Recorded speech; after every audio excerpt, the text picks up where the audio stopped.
Hi, thank you so much for clicking on my channel. My name is Catie Brannon, and this is Tea Time True Crime with Catie, where I find some really hardcore cases that no one really talks about. Now, one of my rules is I don't really like talking about serial killers. I just don't. I think they get enough notoriety, but this one, you guys, this would not leave my mind. So I feel that one of the women that was taken away was literally contacting me for days saying, you need to do this story. There may be more of us out there. So here I am.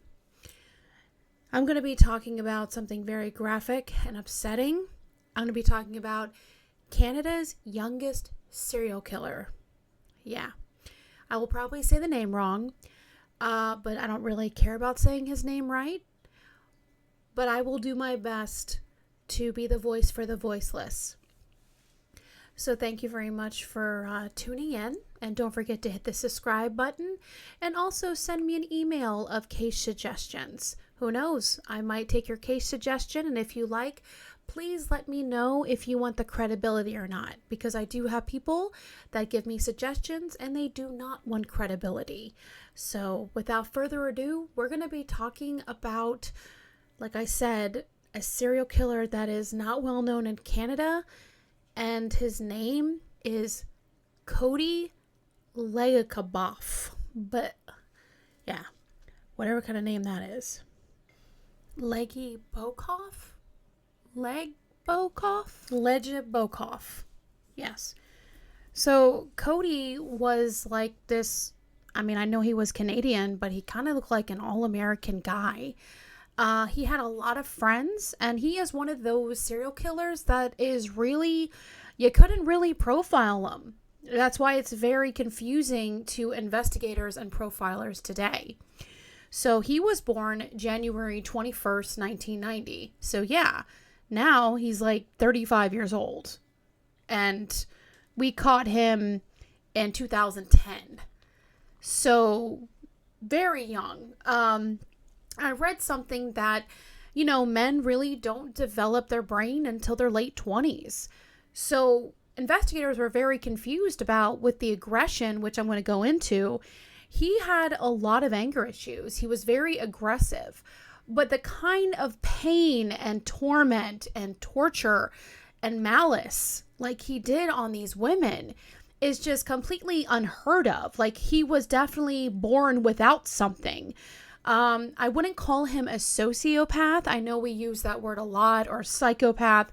He's in a whole different kind of range, like, in himself. Yeah, I'm telling you, this guy, like, gave me nightmares, honestly. So as you see the picture, he has blonde hair, blue eyes, looks like a good old boy, okay? He called himself a redneck. He had a big old jacked black truck, all right? And he loved going hunting and fishing and had friends. He even had a girlfriend, and he had a job as a mechanic. Yeah, you see where I'm getting at? It's very rare to find a serial killer like this. Well, he was born in Fort St. James, okay? And it was a very small town, and it was in British Columbia. Now, it was not far, you guys, from the most infamous highway that nobody talks about enough, okay? I don't know if you guys heard of the Highway of Tears. Yes. The Highway of Tears is, well, it's enough said, honestly.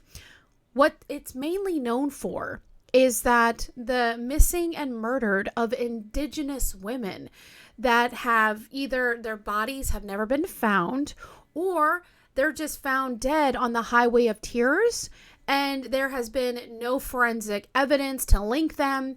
And there is like hundreds of killings throughout the years that no one's really paying attention about. And it's really sad. But I did go over that in a few of my podcasts because it is a thing. Do you guys remember Gabby Petito?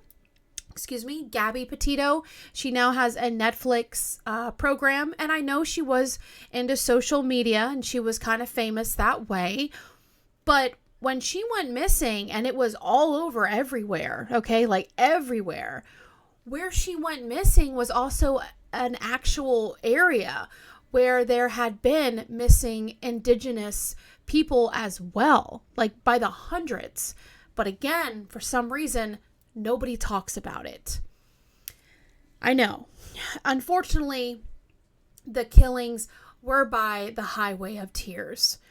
And it's very confusing even to this day. I mean, I'm very happy that we have stuff like TikTok, even though that can be very controversial itself. It also brings a lot of awareness, because I don't think people know that, indigenous people are still getting, like, they're missing or they're murdered or they die very unusual deaths that really doesn't explain, like, it's not natural causes, So definitely check out my older podcasts, Selena Not Afraid. And I also talk about a couple indigenous women as well. So my thing is treat people how you want to be treated. And the excuse is that there is a lot of jurisdiction around those areas. So the police officers don't really know, I guess not enough information, I don't know, guys. But I'm here to tell you that there are a lot of loved ones out there that want to know what happened to their loved ones. So unfortunately, this did happen on the Trail of Tears. It's in Canada. It's a long stretch of road, like 17 miles. And I have to tell you, when I Google Earthed it, where are the street lamps? I mean, it is really isolated and desolate.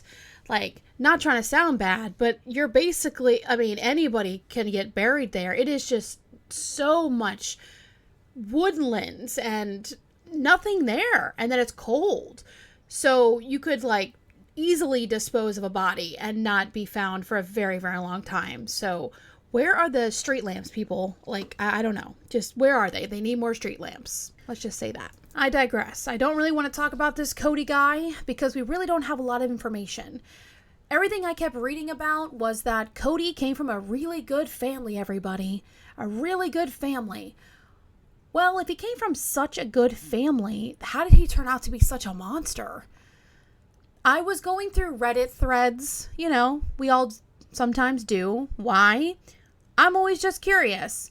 And yes, I know a lot of things are not true on Reddit, but sometimes I do find people that actually comment on certain cases like, hey, I knew this person, or hey, this happened, or I knew them. And one person said that Cotie's dad, they went to high school together, and Cotie's dad was a bully. Which, not surprised. But when you listen or read any kind of research about this case like I did, everyone is just shocked because Cotie's family was kind of well known. It's a small town, he really, like I said, he had a job, he had a girlfriend, and he kind of had a sex thing. He hung out with street workers, and not saying there's anything wrong with that. If you're a woman of the night, just got to make sure you're safe. But unfortunately, it was the killing of just a 15-year-old girl, you guys, that actually solved the case. Yeah, the other women, it was like they didn't matter. But the police say when you were in that kind of sex trade, when you're in the sex trade, that you kind of disappear for a couple weeks and then you always resurface or you always come back. Well, these women never came back. And when they did not come back alive. So going back to Catie, I have ADHD. Don't mind me. All right. It's like we're actually having a tea thing here. ADHD is real. Okay. So Catie loved to play hockey. He was like a straight up jock. All right. But Catie was starting to show aggression on the ice. And if you guys don't know, hockey is way more hardcore than football. Football's pretty hardcore, but hockey, I had no idea that you're playing and you lift your hand or something in a glove, and then you're basically saying, hey, I want to like beat the shit out of that person. And it's like, what? Yeah. So Cody was so aggressive that parents would actually take their kids off the rink when they were playing with Cody, because he showed horrible signs of aggression at a very, very young age. I should have said parental advisory in the beginning of this, because I'm going to be talking about like some horrific things. Just want to let you know. So right now, before we talk about something horrific, I'm going to grab some tea. And yes, I brewed peach passion. It's a little fruity, but it's glorious and it's caffeine free. So winning. And I got it in my Moulin Rouge cup, which is one of my all-time absolute favorites. Sorry. Okay. So you're probably wondering, all right, Catie, well, how did you know he was aggressive? Well, besides being in hockey, remember I told you he was kind of like a hunter, right? Well, he loved to hunt game. You know, he hunt deer. And I believe he hunted other animals. But there is something that he did something very different than what other hunters do. All right. This is okay. So when he went to shoot a deer, okay, an innocent deer, he didn't shoot to automatically kill the deer, okay? What Cody did was, after he shot the deer, he would go up to the deer and strangle the deer to death. I'm sorry, what? That's a really sick individual. Like, hunting is controversial as it is, but I know hunters, you know, and they are very, I mean, they like do a kill shot, you know, like right away and everything, which I really, really enjoy. All right. So not enjoy. That's such a bad terminology, you guys. I do apologize. Yeah. Yeah. Uncomfortable. So yes, what I'm telling you, you guys, ladies and gentlemen, is that he would murder them, the deer, with his bare hands. And I left out a detail that was very disturbing. Before he would kill the deer, he would make sure that he named them, like give them names. That is so odd and very disgusting. So, like I said, you know, he was well liked though. Like, he was the kind of guy that, yeah, people think, you know, he was a little off, but people were very shocked when all this evidence came out, because this is not a he said, she said. There is a lot of forensic evidence against him. Over 3,000 pages. Like, these investigators did not skip a beat turning this monster in. Now, when he was younger, we don't know what age he started, but he started using cocaine. And let me tell you, I personally have not tried it, not judging, okay? But it is said that cocaine, like, amplifies your emotions. And remember, I told you that he's very aggressive and pretty much angry. So that just totally amplified, like, him completely. It's nuts. So he really enjoyed it, and he kind of began to show he had a problem, but not a problem where that he was missing work or messing up with in his relationship. He had a problem where he couldn't stop killing. Like, I don't know why. He just did not like women, which I'm like, I mean, I don't know his mom or anything, but like I said, there's nothing about his past except he came from a good family. And I'm like, well, something happened. Like, he must have had head trauma or something when he was a kid.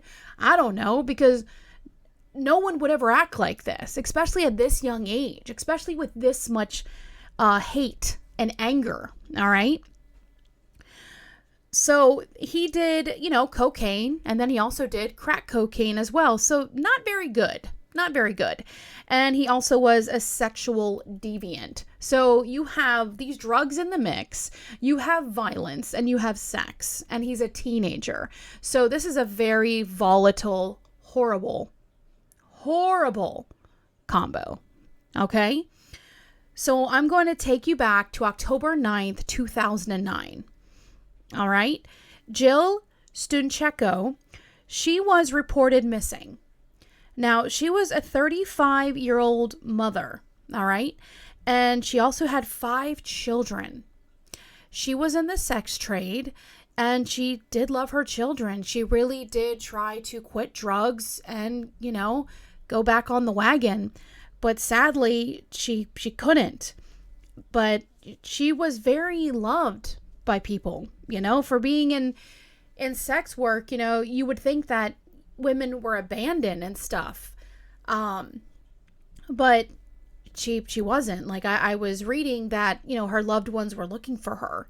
And despite her struggles, people knew her in the community. She was actually had a kind personality and well known. And when she went missing, people were just like, huh? Well, I guess she went somewhere, But tragically, October 20th, 2009. All right. So she was missing in beginning of October, but her body was found mid-October. And she was found in a gravel pit. She was brutally sexually assaulted, and her body was like completely mutilated. Like it just the hatred and just the lack of decency. It's like a horror movie. And no one really knew what happened. I mean, the investigation was open, but then not long after that, 11 months later, actually, because sadly, Jill did not have any evidence on her and they could not find her killer. September 1st, 2010, 23-year-old Natasha Montgomery. Natasha Montgomery was actually a young figure skater, and she came from a good family. Now this I believe. But when she, moved to Prince George, okay? Prince George in Canada. Apparently up in Prince George, I feel that anywhere you go, it doesn't matter. There's always going to be good and bad. But there was a bad part of Prince George that was very well known to drug use. And when she moved there, she became addicted to crack cocaine. She also became a sex worker to actually feed her habit. She is known to have a beautiful smile, and she really did try to turn her life around. Yeah. She just had this really friendly face. Like I just thought that she just had a very kind face, and it's just sad. Now, unfortunately, this woman has never been found. We have never found her body. And you're probably wondering, how do you know that he killed her? Because her DNA was found inside of Cody's home. Her DNA was even found on the jeans that he had to, give to the police when he was arrested. Yeah. The scene goes like this. When the police went to, I'll fast forward in a moment because right now we're going back. Now, the police believe that maybe Jill and him, he bought her services, but it went way too far. There was a blood trail from his bedroom to the kitchen. So investigators believe that while Jill was trying to run for her life from the bedroom to the kitchen, he was chasing her with a knife.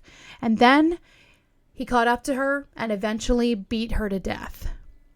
And like I said before, ladies and gentlemen, her body has never been found.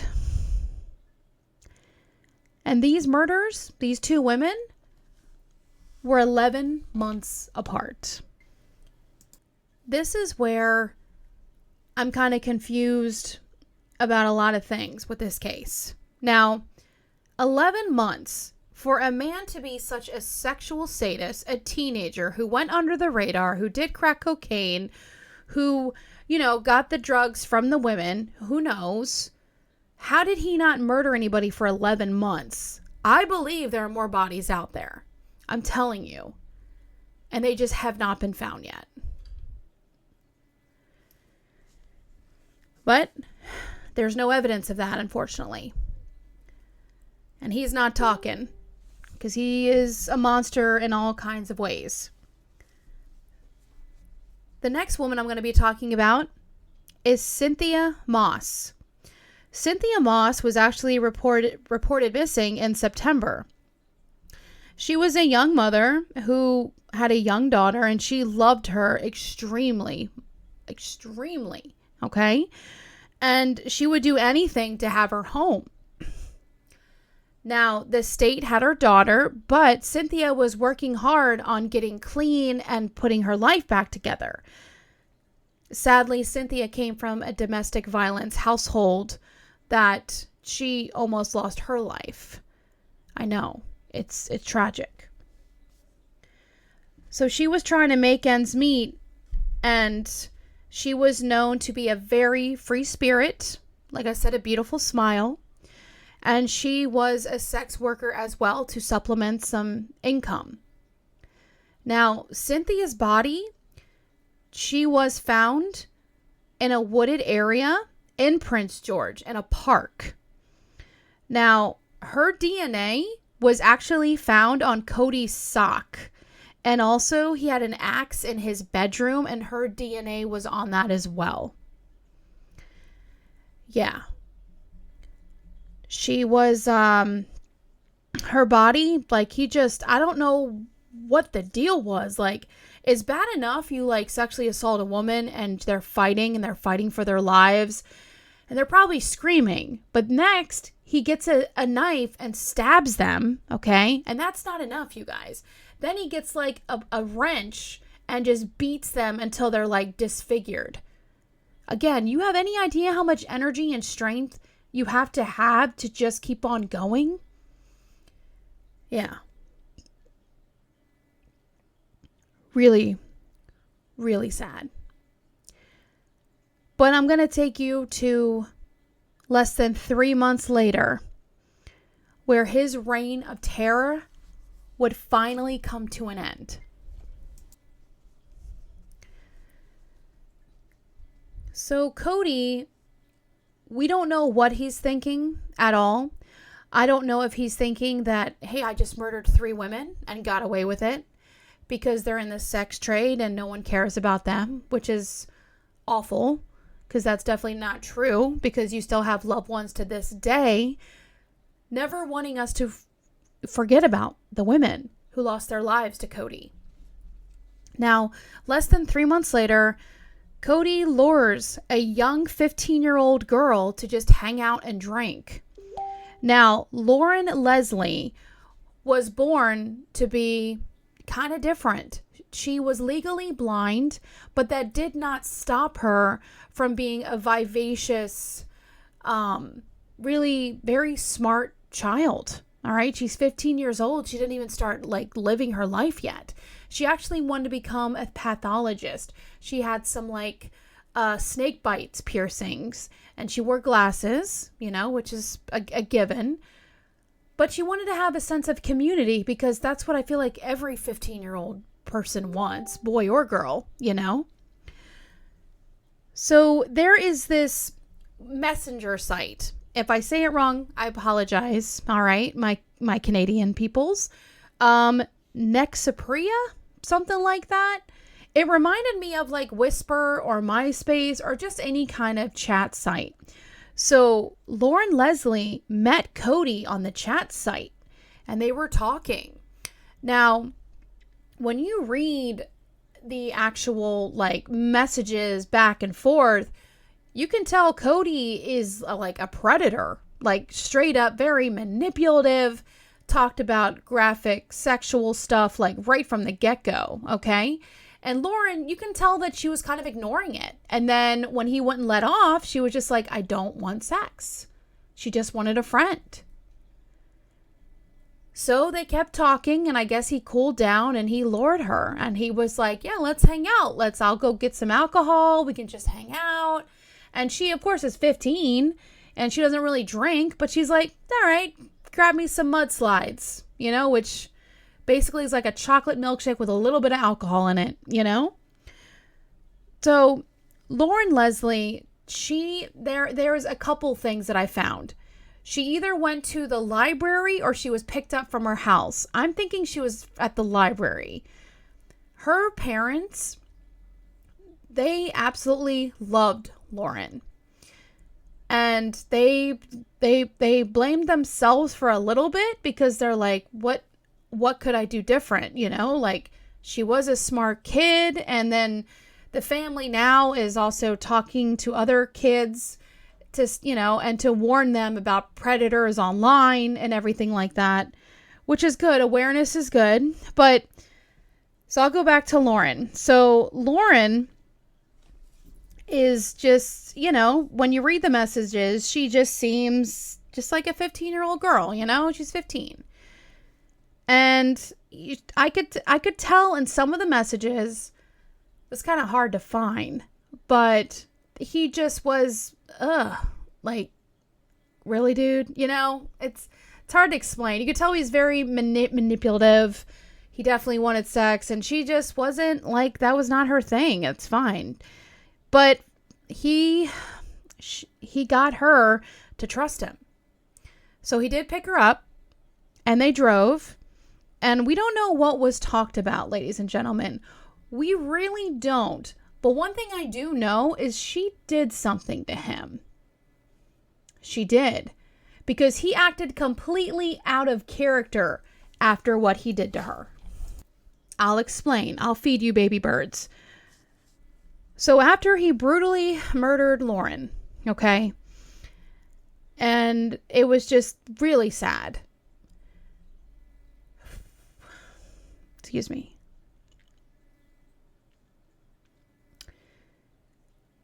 I think her death meant something different to him. I think she got to him when they were talking in the car. Because after he murdered Lauren, he kind of made a ruckus. He did. He got his truck. It's late at night. It's on that long, desolate road, okay? And he kind of like sped a little bit where he fishtailed. Well, there is a police officer that was there.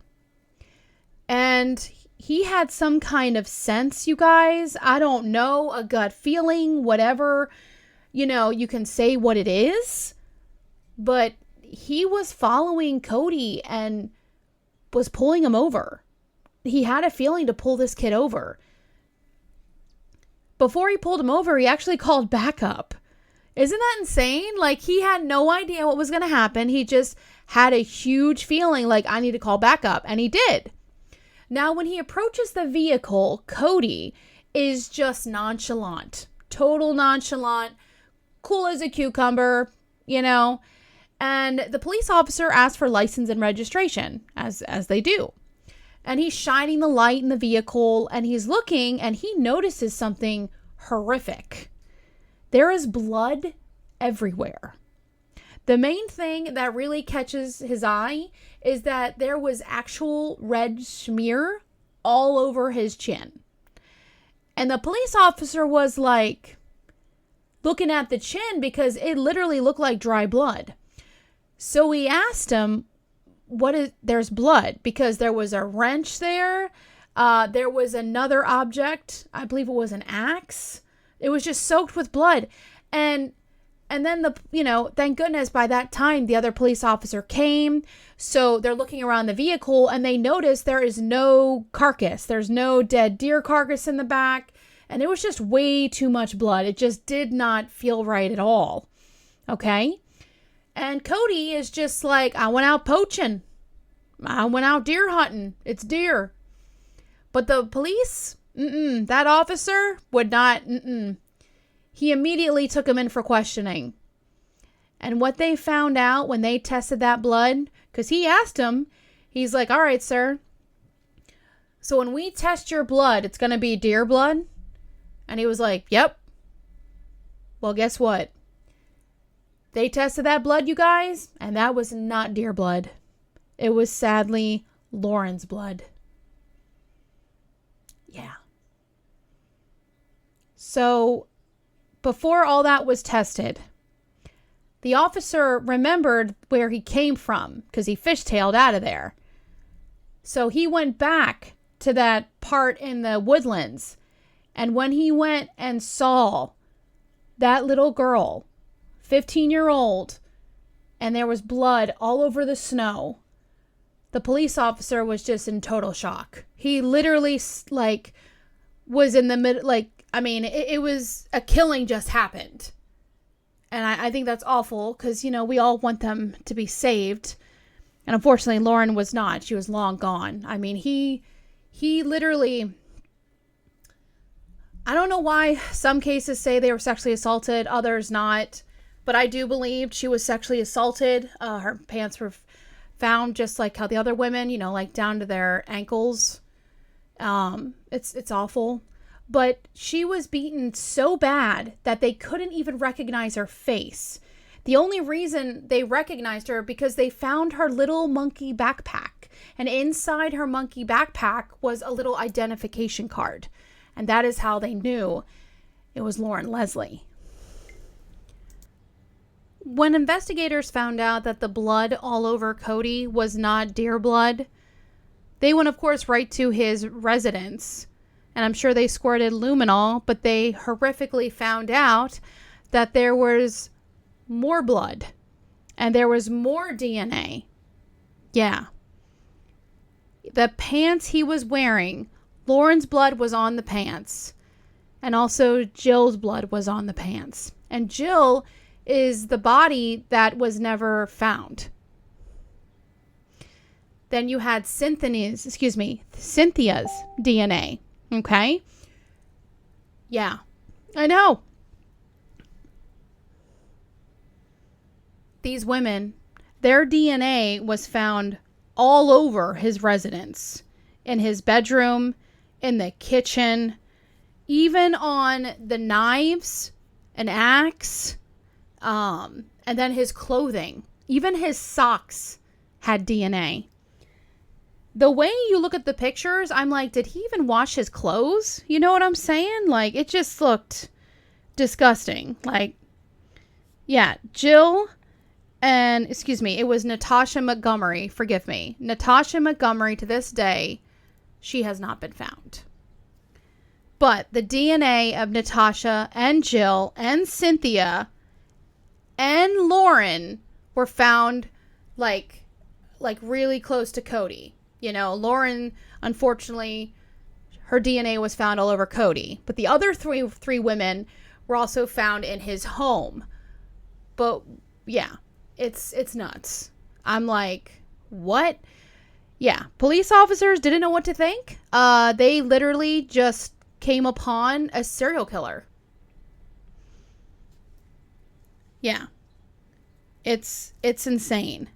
They didn't know exactly, like, because this kid, you don't understand, like, he was in hockey, okay? His family knew other families. Like, you know, when you look at the TV interviews, the people who he went to school with, they were absolutely shocked. Like, they never knew their friend was an absolute, like, horrible serial killer. My thing is, where the heck did the violence come from? I mean, my God, these women, they suffered horribly. Like, I wish it was, you know, hit once and lights out. I mean, I wish. But according to the pathology report, my God, there was so much blood, their heart just kept on beating. I know. Maybe I shouldn't have told you that. But I know, so I figured you want to know. Yeah. It's awful.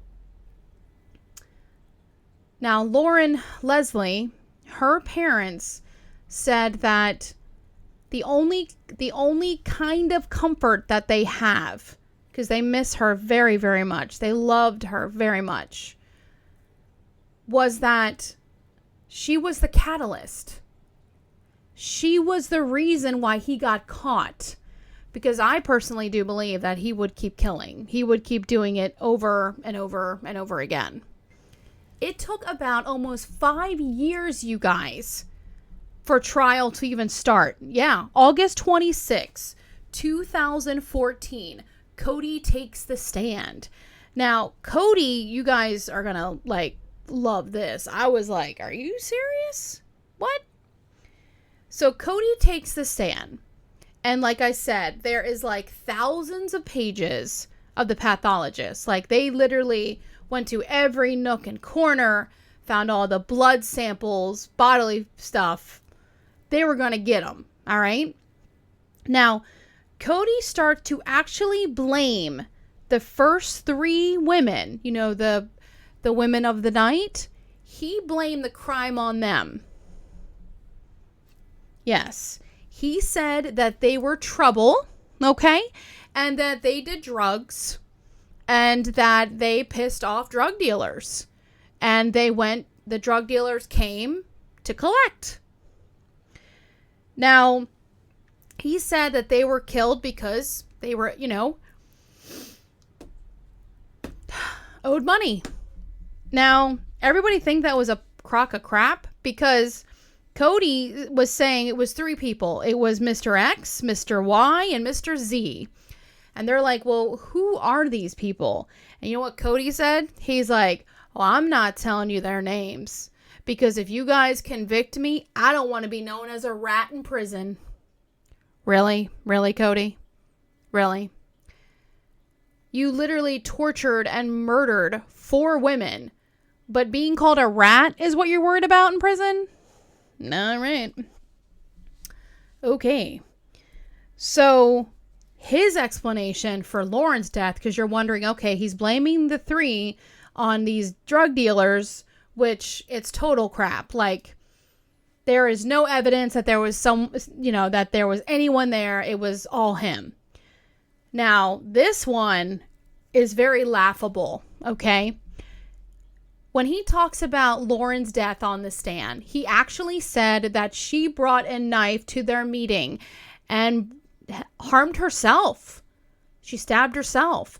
And he thought it was the right thing to do to put her out of her misery. Really? I hope you realize that nobody was buying it. Thank goodness. Nobody was buying it. But I am still going to throw a wrench here. I'm going to tell you something that really angered me. Sorry, if you don't know me, I get like hiccups when I feel anxiety because this is a lot to talk about. It's very upsetting. Okay? And I'll tell you why in like 3 seconds. 3, 2, 1. September 10th, 2014, the jury found him and convicted 4 counts of murder. Yeah, great, right? Not trying to disrespect another country here, all right? But Canada only gave him 25 years in prison. Yeah. It gets more heartbreaking. March 2019. More heartaches for the family and loved ones. So Catie was moved from a maximum security prison to a medium security prison. The reasoning why is that he is being a really good inmate. He's following all the rules. He's going up and above and beyond. He's getting more privileges. I mean, I think he's just playing the system personally. I think he wants to get out.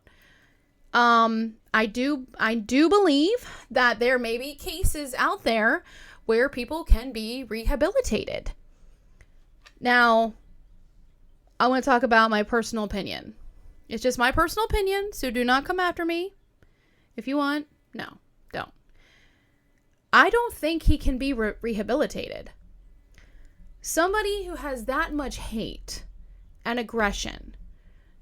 Like, it's bad enough when you sexually assault somebody. Like, you're a monster.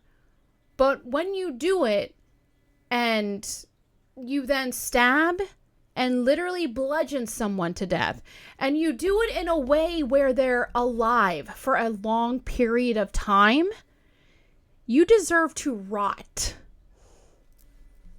My opinion. I don't think anybody can be rehabilitated. I think they're really messed up in the, really messed up in the noggin here. Again, I did not find any like skull fractures, or he wasn't born with like a heart or empathy. Again, psychopaths and sociopaths are different terminology, of course, but profilers cannot pinpoint this guy. I mean, I can't either, honestly, because serial killers, are mainly in their 20s. This guy was a teen, and I do think he killed more because he was just so like reckless, and he hasn't showed any signs of remorse, like at all, to anybody. And the loved ones of Natasha Montgomery are like, hey, we know you killed our daughter or our loved one. Can you show us where she's at? Can you tell us where the body is so we can put her to rest? And he won't. Yeah. And they put him in a medium security prison? Really? Lauren, you guys, she was the catalyst. Unfortunately, she had to sacrifice her life to save many others. Because I do believe when they were in the truck, I feel it in my soul that she kind of got to him. Because, sex workers, unfortunately, are viewed as just lower than life women and people. And I just don't understand that. I will never understand that. A person is a person, We all have loved ones. We all have hopes and dreams. It doesn't matter what you do for your profession. You know what I'm saying? Like, it just doesn't. But I think that maybe he was raised that women who sell themselves are just nothing. They're lower than low, and you can do whatever you want with them. Nobody will care. But then when he tried to do it to Lauren and he killed her and hurt her, like, he kind of freaked out a second. I mean, he got in his truck and he like did a fishtail and like got out of there. So I do think because of Lauren, she stopped a serial killer. She really did. And she had to pay the ultimate price. Yeah. Thank you very much for listening to this podcast. I really do appreciate you. This was a rough one. Please take care of yourselves and treat people as you want to be treated. Remember, you don't know what someone is going through. So you might as well just be the sunshine instead of the clouds. Yeah. So I want to talk about today's sponsor. Thank you. Well, I don't really have a sponsor. What I do is just I love helping small businesses, especially if I really like their product. And I'm going to be talking about this awesome wooden bowl, which I am going to call and get a customized one because I have this beautiful bowl right here. And I also have this little cute charcuterie board. Look how beautiful that is. It is a very nice weight. It's not too heavy. And for me, it looks like it's just a lot of personality. I love it. I love the product. I definitely want to get more. I love just wood utensils.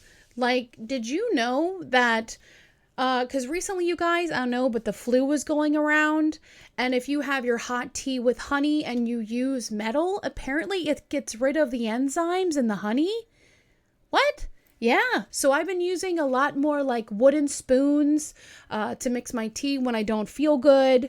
But thank goodness I feel a lot better. Hope you guys are doing well as well. Oh, Bowie's saying hello. He was just licking my elbow. I was like, what? All right. So this is the only time of the podcast where I smile is where I talk about the sponsors. All right, cool. We good with that? Awesome.